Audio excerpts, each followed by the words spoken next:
cabinet will have to deal with a flood of COVID-19 corruption cases after appointing a new team of ministers to look into COVID-19 tenders in government. Now, President Cyril Ramaphosa has given various departments a week to submit the details of all COVID-19 contracts awarded, and those details will be made public. Now, government is being rocked by a series of corruption scandals relating to the pandemic. There is also a growing public apathy towards social distancing and adhering to lockdown regulations. Now, the Government Communication and Information System has this huge task of coordinating all government comms, and this tough job lies with the woman who took up the reins during the height of the pandemic, and that is Phumla Williams, who has in fact been acting in the role for a very long time. She joins us now via our video line. Phumla, good morning. Thanks again for your time on the AM report. I feel like there's not been in the recent past a more important time for government communications to be clear and to be purposeful. What a massive job you have. Thank you very much, and good morning, Michelle, and good morning to the viewers. I think the task of government communication, you're correct to say that we have to strive at all times to be accurate and also consistent and be there to respond. And I think at this present moment, our country is quite horrified with the allegations and reports of abuse of the resources that we so much need within the health system. So it is important that we come out very clearly to reassure the nation that something is being done, but not only that they also have the power to do something about it. And also important, I think, as GCIS, as the department that speaks on behalf of government, to read the room, so to speak, to read the mood of the nation. And I'm asking you this because of some tweets just in the past few weeks around corruption, as the country deals with the anger that South Africans have towards corruption, particularly amid the pandemic. And then there was one or two tweets from GCIS, from the government Twitter account, saying that South Africans should all work together to combat corruption. And I'm sure you would have seen the reaction to that. I think South Africans are justified to be annoyed, Michelle. And I think they are justified to also become cynical with whatever we say. But I am here to say fighting corruption should be all of us. It should be all of us. Even that anger contributes in making sure that everybody is sensitized, that it cannot continue the way it is. And yes, we do punt that because we believe that the president did come out when he took office. He did say that my priority is to deal with the issues of corruption. And true to what he committed to do, you will recall, Michelle, that when the president took over, the law adjust the institutions of administering these prosecutions, they were almost hollow. I mean, the NPA didn't have a head, the SIU didn't have a head, SARS, there was no head. And I think he took it upon himself that one of the first things that I'm going to do is to put in place those structures and put them in the path of making sure that they work with us. Because I think it is going to be key for South Africans to believe whether we are serious about fighting corruption. If there are no consequences, it will always remain an empty text that we say we are going to fight corruption. So the president did honor the putting up in place of those institutions. But not only that, when they said that they do not have resources, because when the heads of those institutions, when they got in, they did realize that the problem is bigger. Most of them, those structures were vacant. There were no people to actually make sure that they participate and drive the process. And the resources were provided to them. The budget was allocated to them. The next hurdle that they had to deal with was that, yes, the court roll is so long and South Africans want to see some kind of movement. The president acted even on that gap and put in place that tribunal. I think you remember the Advocate Cronje was put in and allocated judges. So all those measures, they are meant to begin to make sure that we do what we said we are going to do. And I think also the credit goes to the media, because I think the media has also done their bit, because some of the reports that came out, the media also did their part to say, here it is, do something about it. And that's the basis of what even the statement that we issued yesterday, to say that the cabinet has resolved that all the companies in this period of COVID that were awarded contract, they have to be collected and they have to be made public. Because, Michelle, the challenge we have now is that we are only acting on those few that media might have even released. What we are now seeking to do is to say every South African has a right to be the whistleblower, and we are making it easier for that South African. We are going to be posting them if they know that that company belongs to Phumla, who is a public servant. They have an opportunity to report that. So, and I think that's also one of the interventions that the president is saying, that let's allow everybody, let it not be media only, even ordinary South Africans should have the power to report what has happened. And if you allow me, Michelle, to also talk a little bit about the team of ministers that were appointed. The president, I think, has announced yesterday. Sorry, Phumla, can I interject there and just stop you for just a second? I want to get to the team of ministers appointed by the president yesterday in just a moment.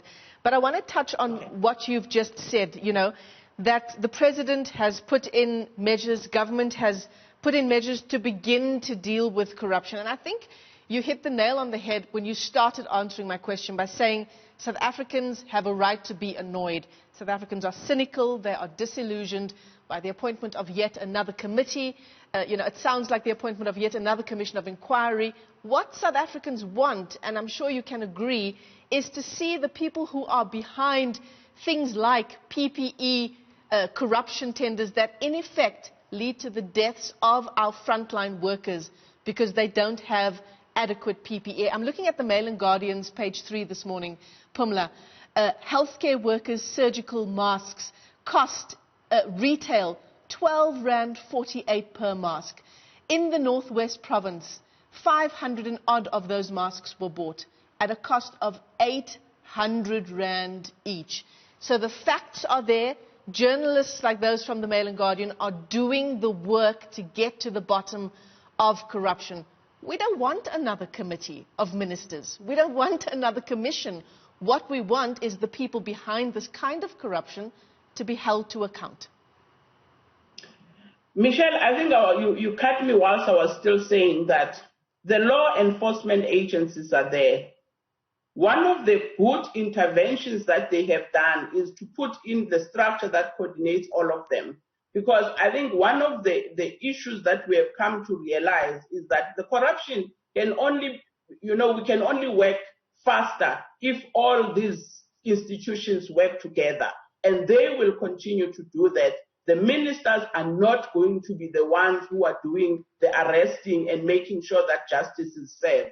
But what this team of ministers are going to be doing, apart from collating all the companies that have been awarded, is to look into how did we get to be at the point we're in, where a company can inflate prices to an amount that you've just mentioned. It has never been heard of, because I think I've been a CFO before, and I know that there are procedures in the public service, particularly in the finance, how you procure. Now, the question is, how did we get to this point where such inflated prices can be allowed to proceed and go forward?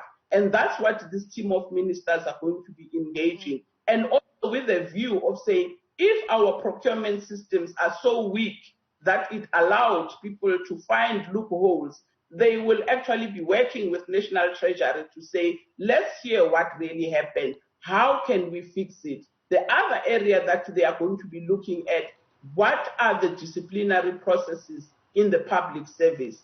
Are they really tight enough to serve as a deterrent? We've had people, when they are caught they run and just completely resign. So they will be looking at those, because it cannot be allowed that public servants will do such evil. Because I think, for me, stealing from the poor is tantamount to being evil, and they can't be allowed to get away and just say, I will resign. And this team of ministers will be looking at all those things, that if there are certain things that we have to put in place to tighten our procedures in the public service, we will do that. So I don't think they will be attempting to arrest, but they will be allowing any information that becomes available, it is passed to the law enforcement agencies, and also making sure that justice is seen by South Africans, because South Africans can only be happy once they see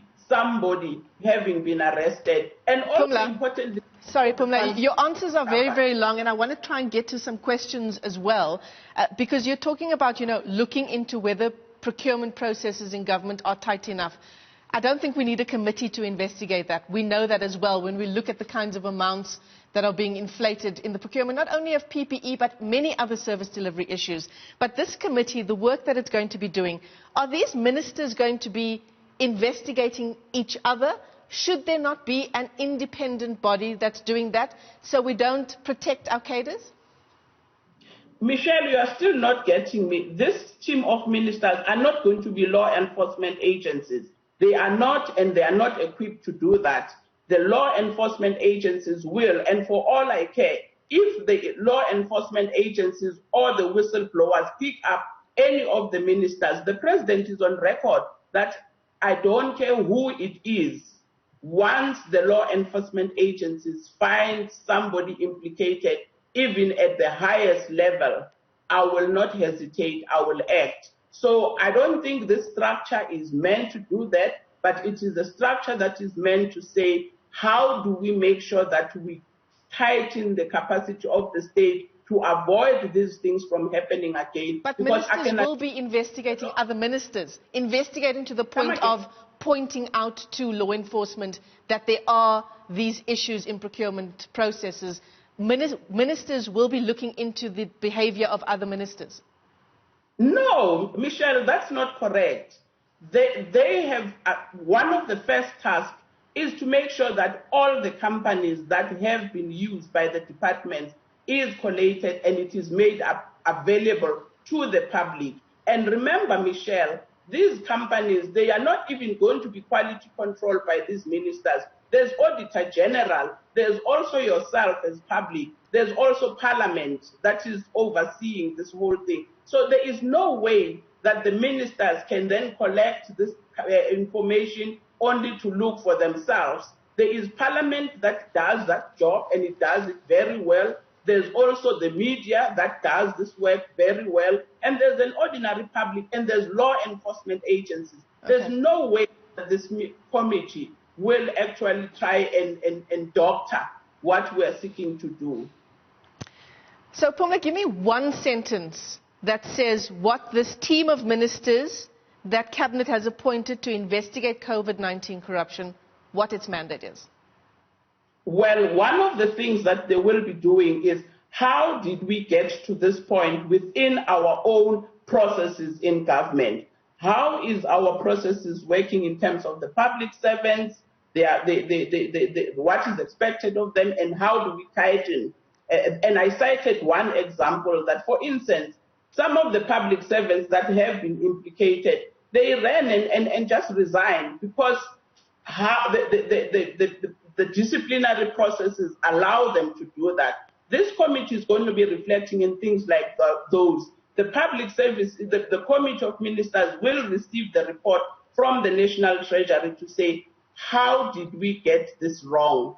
Yes, you did put these practice notes as a part of making it easier for us to start moving fast in procuring this PPE. But then what did we not do? So that they zoom in those areas, because definitely we need to act very fast in resolving some of our processes. And this team of ministers will be working to assist the Treasury. They will be assisting the DPSA on saying, how do we strengthen the processes as we have them now? Because we can't afford to wait until all people are arrested. We have to begin to make some changes within the public service and within our procurement system. Okay. Phumla Williams, unfortunately, we have to leave it there. It was a little more than a sentence, but thanks very much for your time. GCIS, the Director-General there is Phumla Williams. The big job of communicating not only government's COVID-19 strategy, but also the various issues relating